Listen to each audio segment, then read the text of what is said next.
My name is Adrien Cole, and until that morning, I believed in quiet loyalty, the kind that never makes headlines but keeps companies alive. I was 38, working out of a glass and steel office tower in downtown Seattle, senior systems coordinator in a firm that moved money, data, and obligations for other people who didn't want to understand how any of it actually worked. I arrived before most people, left after most lights were off, and in between, I kept an invisible machine breathing. The hook didn't come with shouting or drama. It came with a calendar invite sent at 7:40 to a M titled, Quick Sync, 10 minutes. That alone told me something was wrong. No one schedules 10-minute meetings unless they want to say something unpleasant and escape before you can respond.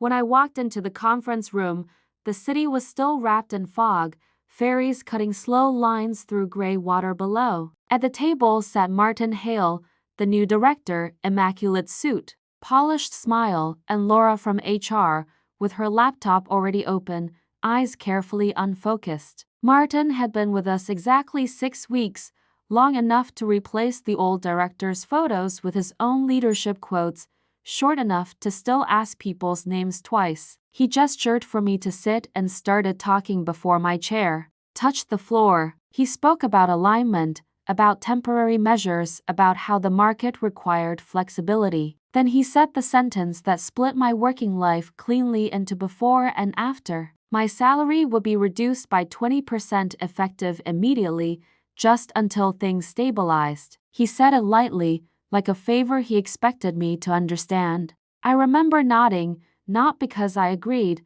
but because my brain was buying time while my chest tightened. I asked one question, calm, precise, the way I always spoke in meetings. What metrics define stabilization? Martin smiled wider and said that was still being evaluated. Laura typed without looking up. In that moment, I saw the shape of the betrayal clearly. It wasn't personal hatred. It was something colder. Martin needed to show savings fast. He'd scanned the org chart, found someone highly paid who didn't manage people directly, and decided I was safe to cut because I was quiet. I thought of the years I'd spent building the operational backbone no one wanted to own, the reconciliation scripts that caught payment errors before clients saw them, the undocumented integrations between legacy systems that couldn't talk but somehow did, the alert logic tuned so well that executives slept through the night. None of it was flashy. None of it had my name on it. As Martin talked,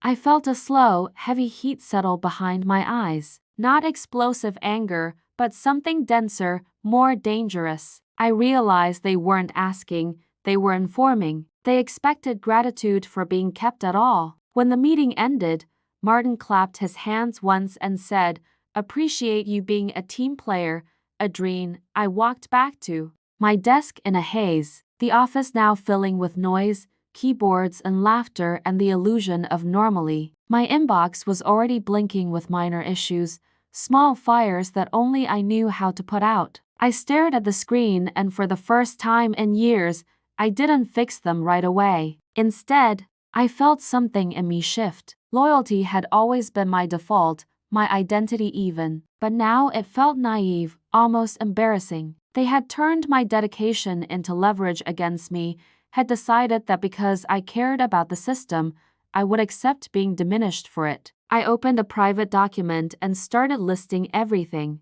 I touched that wasn't formally documented. Everything that technically belonged to me because I'd built it on my own time with my own tools because no one else would. As I typed, the fog outside lifted, sunlight cutting sharp lines across the floor, and with it came clarity that chilled me with its certainty. This wasn't a misunderstanding or a temporary inconvenience. It was a calculation, and I was expected to absorb the loss quietly. Sitting there, hands steady on the keyboard, I understood something fundamental and irreversible. If I stayed and swallowed this, it would happen again and again until there was nothing left to cut. The moment I accepted that,